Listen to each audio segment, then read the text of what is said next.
China just revealed something straight out of sci-fi.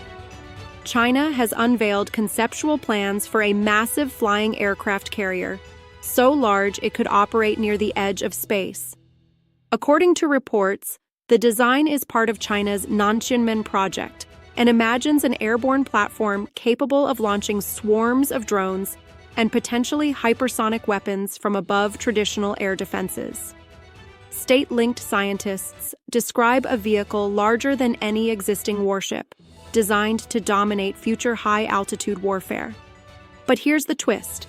Many defense experts say the technology needed, propulsion, energy supply, and structural materials, doesn't exist yet at this scale.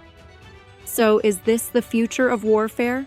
Or strategic signaling meant to unsettle rivals? The report was first covered by MSN News, and credit to Daniel Smith, the original journalists, for breaking it down. Thanks for watching.